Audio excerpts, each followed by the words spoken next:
है उसका photo film पर आ जाता है, जिन्हें बाद में तस्वीरों में बदला जाता है।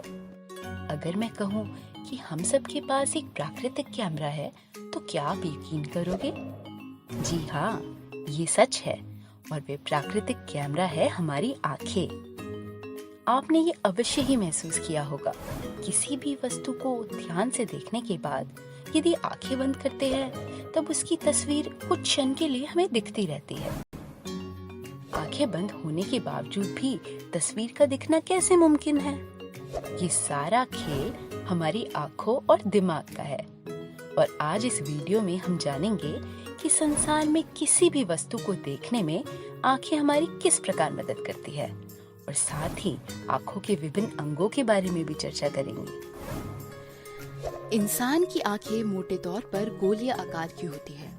आंख का सबसे पहला अंग होता है स्वच्छमंडल, जिसे हम कॉर्निया भी कहते हैं। स्वच्छमंडल आंख की सतह पर एक सफेद और पारदर्शी कवच होता है, जिसका काम आंखों को किसी भी तरह के हमले से बचाना होता है। पारदर्शी होने के कारण सिर्फ प्रकाश ही इसके अंदर जा सकता है। कोई भी तिनका या पलक का टूटा बाल हमारी आंख में अंदर नहीं जाता। क्यों? क्योंकि स्वच्छमंडल उसे सतह पर ही रोक देता है। स्वच्छमंडल के बाद दूसरा अंग होता है परितारिका, जिसे आइरिस भी कहते हैं। परितारिका आंखों का रंग बताती है। आपने देखा होगा किसी की आंखें काली तो किसी की हरी या नीली होती है। वह असल में परितारिका का ही रंग होता है। साथ ही परितारिका पुतली के साइज पर भी नियंत्रण रखती है। पुतली आंख का वह अंग है जो ये नियंत्रण रखता है कि आंख में कितना प्रकाश जाना चाहिए। जब हम एक अंधेरे या कम रोशनी वाले कमरे में दाखिल होते हैं, तब कुछ समय तक हमें कुछ दिखाई नहीं देता। फिर धीरे धीरे दिखाई देना शुरू होता है। कम रोशनी में दिखाई देना पुतली के बड़े होने से ही मुमकिन होता है। कम रोशनी होने के कारण पुतली बड़ी हो जाती है और ज्यादा प्रकाश को आंखों में जाने के लिए जगह बनाती है, जिस वजह से हम कम रोशनी में भी देख पाते हैं। पुतली को प्यूपिल भी कहा जाता है। ये प्रकाश पुतली के जरिए लेंस से होता हुआ आंखों के पीछे की ओर स्थित एक सतह पर प्रतिबिंब बनाता है।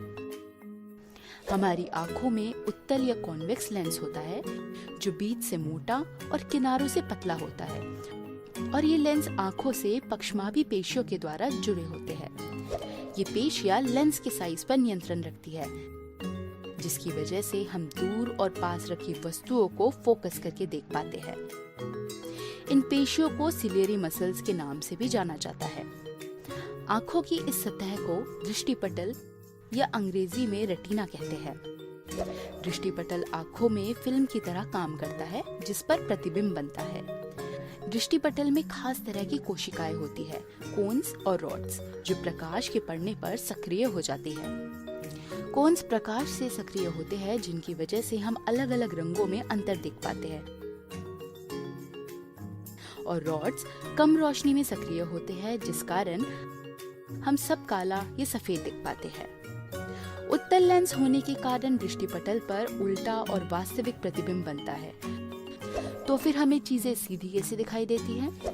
यहाँ से दिमाग का काम शुरू होता है, जो कि आंखों से दंत्र तंत्रिका या ऑप्टिक नर्व के माध्यम से जुड़ा होता है। दिमाग हमें सिग्नल देता है और उल्टा प्रतिबिंब सीधा दिखाई देता है। इन अंगों के अलावा आंखों में दो तरह की फिलिंग भी होती है।